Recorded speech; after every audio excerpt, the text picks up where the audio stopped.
So hello and welcome back to Roll for Puppet, the series where we let these dice design our next creature. We're back with episode 4. Thank you so much to everyone who has shown support and commented such lovely things on the last few episodes. We really hope you've been enjoying the season so far, and let's get on with episode 4, first of all by rolling for our head shape. So of course we need a d20, and today we have 17, which is another brand new head shape. This is going to be our Tegan head shape. So this is 2 weeks in a row where we're unveiling something new. Of course, we've got to go with our new Chaos dice because we're taking it week by week, mixing it up, and today we have Retro, which is also a brand new Chaos personality.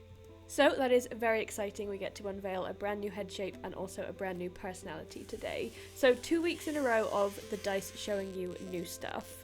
This head shape is so new it hasn't even been turned into a proper physical 3D printed pattern yet. We're still using the cardboard prototype. That shows you how new this is. We actually have not even made a physical full puppet out of this head before today, because we designed it specifically for Roll for Puppet Season 4, and so all we've done is kind of tested that it works, tested that it's structurally sound, but we haven't turned it into a puppet until today.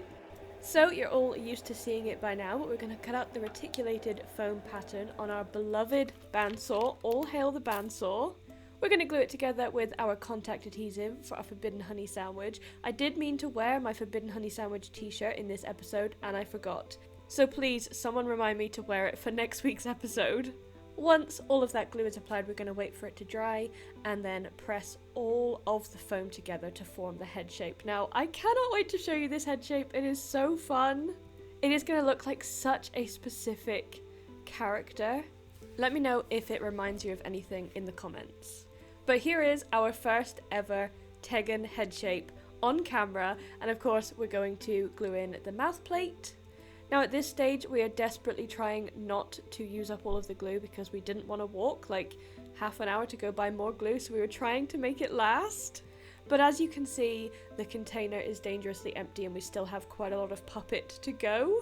So pause this video right now and place your bets. Do we make it through without having to buy more glue? I'm serious, pause it right now and place your bets. You can even hear the container like making those squeaky, windy, empty noises where it just has nothing left to give. We're going to try and make it through.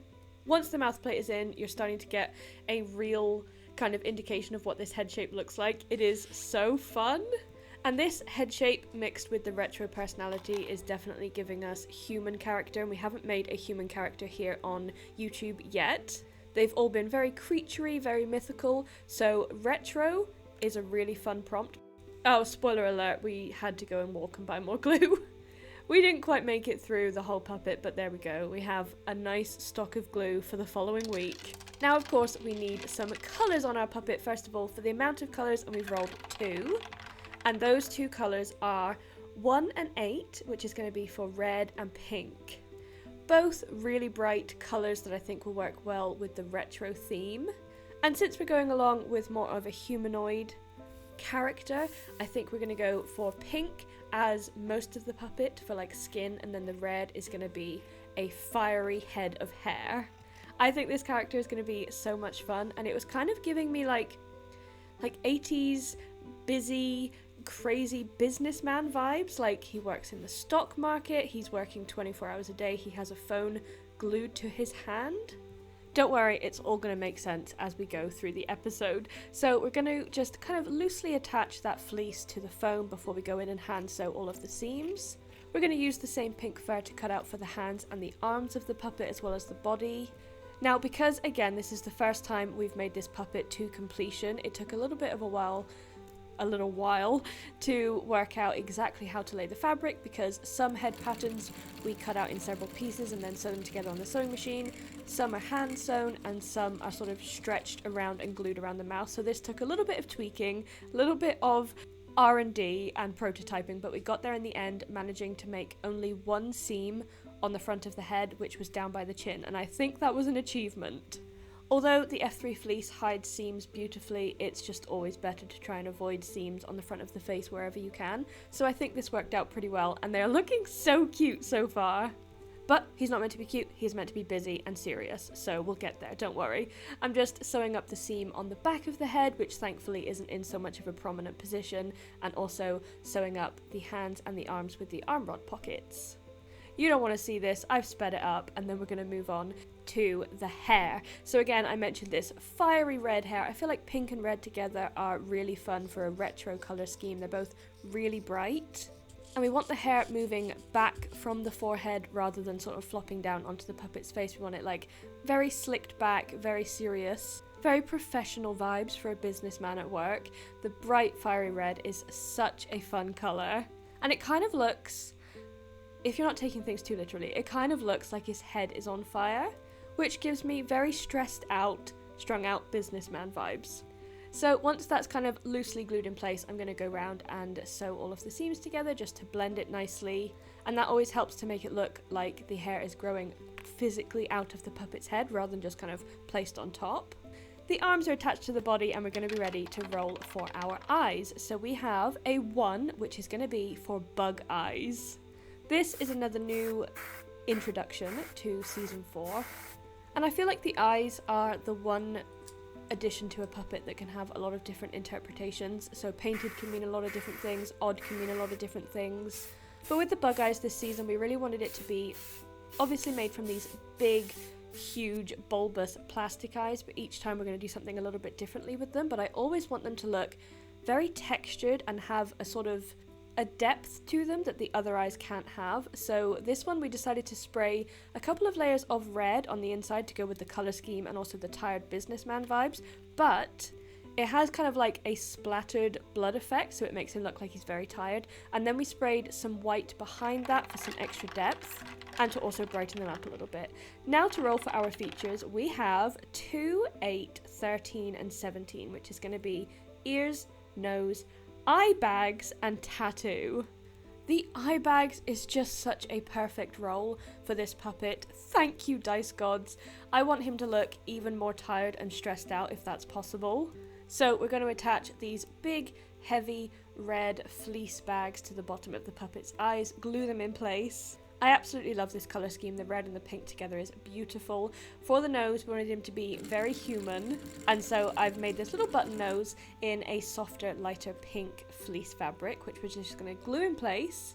Bright red fleecy puppet tongue glued in because every puppet needs a tongue. And then once the glue is dry, I'm going to go around and sew and blend all of those seams between the nose and the face just so that everything is nice and secure. And just tidy looking in general. Moving on to our ears. This puppet was making me laugh so much. Every single expression, every time I was filming him or taking pictures of him, he just looked, I don't know how to describe it, but he was just very, very photogenic and he was making me laugh so much. So I could not stop documenting this puppet. Anyway, we have some fleecy, round, pink human style ears, which I'm just going to sew in place. They have a nice sewn line of definition going around the outside like a little earlobe. And then for the tattoo, we've actually been collecting these little embroidery patches to try and make them look like embroidered tattoos whenever the brief called for it. And we have this little $ tattoo, which is perfect because this puppet is all about the money, all about work. So we're just going to sew that in place. And then for a little added extra feature, we decided that they definitely needed a white shirt because they're at work. Buy, sell, trade. I don't know. I don't understand the stock market clearly, which is why I'm making these videos. But you get the vibe. And he has a little bow tie. We've rolled up his sleeves because he is just getting stuck into it. We're going to add some shading, some definition, and some shadows around the ears, the tongue, a little bit around the nose, and then definitely some dark shadows under the eyes because, of course, he's working late. And I always feel like a puppet just seems so much more completed when they have this extra layer of shadow. And then the perfect little 80s retro feature is going to be a little gold hoop. It's giving George Michael. I just love him. This is such a unique character, definitely. Unlike any we've ever created on this show certainly, but on all first 3 seasons of Roll for Puppet. And of course, as a final little feature, he does need his permanent accessory, his retro brick phone that he carries everywhere because he is never off the clock. He is such a little 80s businessman. This one was so fun. This character is so unique. I absolutely love them so much. They are so colourful and just so entertaining to look at. I really hope you enjoyed the whole process of them coming to life. Thank you for watching. Don't forget to give them a name and a very detailed backstory down in the comments. I feel like some of you are going to be much better at describing his entire personality. So don't forget to leave that down below. And he now joins the shelves of puppets waiting for adoption. He is there with episode 2. Don't forget, if you would like to take any of these puppets home, they'll always be linked in the description. And next week we have a very brave customer once again trusting us to bring their puppet to life. They've pre-bought a Rover puppet, so tune in for that.